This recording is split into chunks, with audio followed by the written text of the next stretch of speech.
Hello everybody, Stoic here, and I'm feeling retrospective.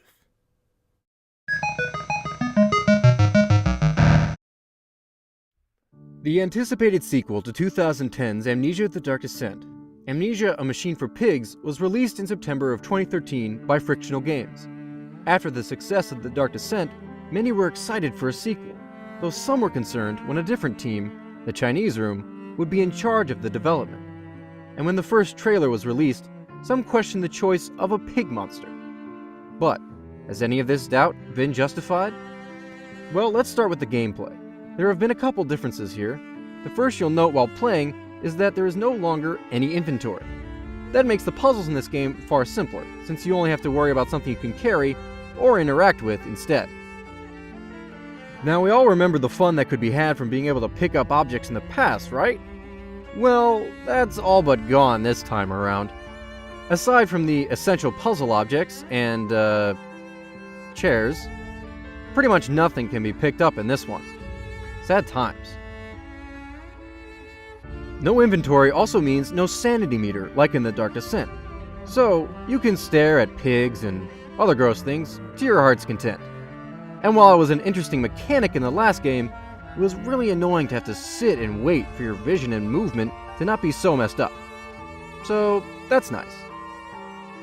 The game is plenty dark this time, and it can often be quite hard to see without your lantern, which is also a little different. The lantern itself acts more like a flashlight now, or a torch if you're from England, so it doesn't light up a room, but rather just a single area. The light also interacts with the monsters a little differently. The first is kind of obvious, but if the light shines on them, they'll chase you, but just don't shine it on them. Having it on, however, might not always happen. While there's no oil to worry about with an electric lantern, the man-pigs have a strange ability to make lights flicker as they approach, which helps act as a warning, but can also disable your light temporarily. There also isn't really any platforming in this one. Heck, I pretty much forgot I could jump halfway through. Level design isn't any better or worse really, it's maybe a little more linear, but still has some rooms that can make you feel like there isn't any set destination, even though of course there actually is. Now let's move on to this story. The game begins with our memory-challenged friend named Mandus. He awakes in a bed surrounded by bars that seems to have just been unlocked. From there he has a sense that he must find his children, and sets out to do so. The game starts out in Mandus' home, trying to set some emotional attachment to the character. We hear bits of recordings with a professor. We read notes written by the children, and uncover that we control a man in mourning. Following the story seems a little harder this time around. What's different between this and The Dark Descent is how the story is presented. In The Dark Descent, the progression is quite linear, as well as downward.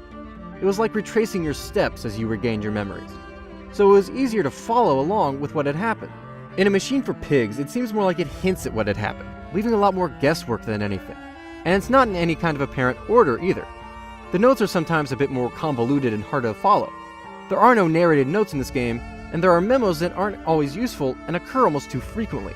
This is all a shame because the story itself is actually very good, as it delivers a much deeper message and story that deserves even more examination than The Dark Descent.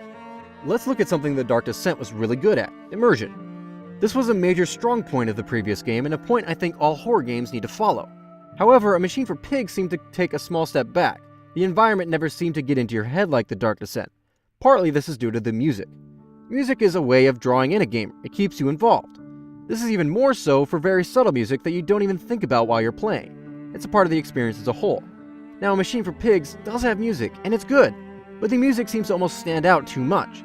It's a subtle thing, but I think it's the difference between the immersion of The Dark Descent and A Machine for Pigs.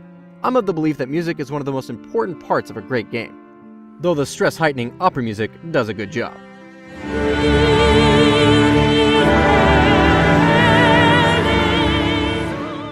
I wouldn't say that A Machine for Pigs is scarier than The Dark Descent either, but they're also different. The Dark Descent was scary as an experience, descending through a dark castle full of monsters and dead people. But what makes A Machine for Pigs scary is how it hits close to home. I'm not saying I'm a British person who traverses through a giant machine, or even that I have kids. But starting off the game in a house, albeit a mansion, looking for loved ones, is definitely something we can connect with, more so than awaking alone in a remote castle. We then go search for our loved ones to help them. and that is the prime motivation for much of the game. But what really hit me hard is when you arrive back in the city later in the game. I'm not going to give any spoilers, but let's just say that it isn't hard to envision being in that situation and the horror it would bring. At the end of the day, is a machine for pigs scarier than The Dark Descent? No, but it's different. It presents a different message as well, and is scary for different reasons. Overall, I wouldn't say it was better than The Dark Descent, but that's a pretty high bar to reach. Oh, come on. Just close it. I saw something. I saw something. There's a child there. Oh, okay, this is weird.